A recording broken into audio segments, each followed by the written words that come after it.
Welcome back, ladies and gentlemen. Still with you here on Nile TV International and with our special edition covering the recent visit by the Minister of Foreign Affairs and his Jordanian counterpart who have affirmed the depth of Egyptian-Jordanian ties. Egypt and Jordan support for Gaza Board of Peace mandate as a transitional body. As part of his official visit to Amman, the Minister of Foreign Affairs, Badr Abdel-Ati, met on Tuesday with the Jordanian Deputy Prime Minister and the Minister of Foreign Affairs as well, Ayman Safadi. They reaffirmed deep historical ties and brotherly relations and emphasized the importance of strengthening cooperation across key sectors, particularly economic and investment areas. They reviewed regional developments and focused on the situation in Gaza. For more on this visit, we're delighted to be joined over the telephone by Dr. Hassan Wagih, the Professor of Political Science. Dr. Hassan, good afternoon to you, sir. Dr. Hassan, are you with us on the line? Right, so we have a bit of a technical error with our line. Hopefully we'll get the guest back on the phone. But till that, of course, they discussed the importance of fully implementing the Gaza ceasefire agreement under the framework that was proposed by U.S. President Donald Trump, ensuring an immediate and sustainable humanitarian aid, restoring the Palestinian Authority's role in Gaza, and preserving the Palestinian territorial unity, as well as advancing a political horizon for an independent Palestinian state, which is based on the 1967 borders, with East Jerusalem as its capital, in line, of course, with international legitimacy and the two-state solution. The ministers also welcomed the formation of the Palestinian National Committee to manage Gaza and the launch of the second phase of the Comprehensive Peace Plan and the U.S. Peace Council.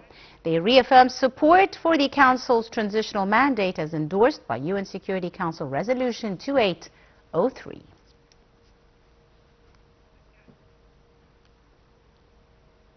Right now we have with us over the telephone our guest, Dr. Hassan Wagih, Professor of Political Science. Doctor, good afternoon to you, sir.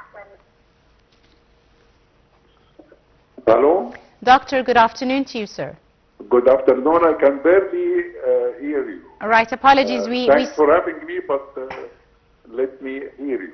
Okay. Right. Could you try and listen to us through the telephone better than over the television? Dr. Hassan, how do you describe the current visit and the ties between Egyptian and Jordanian nations and peoples? Yes, of course, the visit is very important. It could be subsumed under the ongoing continuous strategic communication with our Jordanian brothers. And I think that it's very important, especially in this very critical time where the entire area faces a lot of tension and expectation of scenarios. Yes. And I think this is very important to be together, our foreign minister with the foreign minister of Jordan. Indeed. Dr. Hassan, on regional stability and coordination, how do you see Egypt and Jordan jointly working together to prevent any further escalation or regional unrest? Yes, of course, Egypt and Jordan work very closely with each other on all fronts and in all aspects to just de-escalate and to disseminate an important message of peace.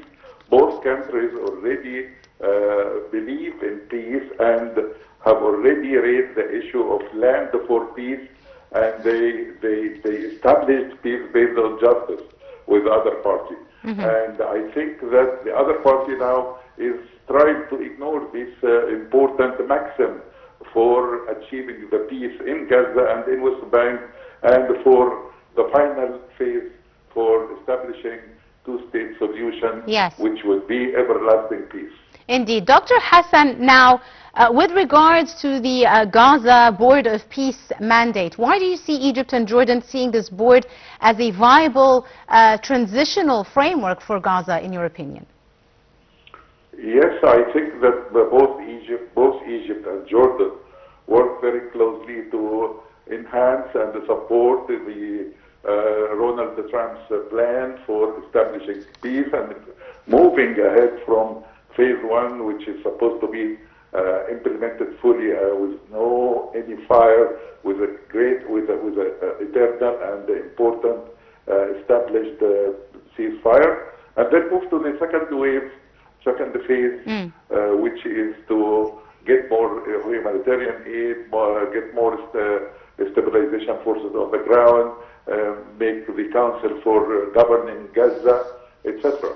So the cooperation is very important in that direction. Absolutely. Now, also the two top diplomats stressed the importance of ensuring that this board fulfills its transitional role as outlined in the UN, in the plan endorsed by the United Nations. How important is this in your opinion, and what immediate priorities do you see the board need to focus on in the near future?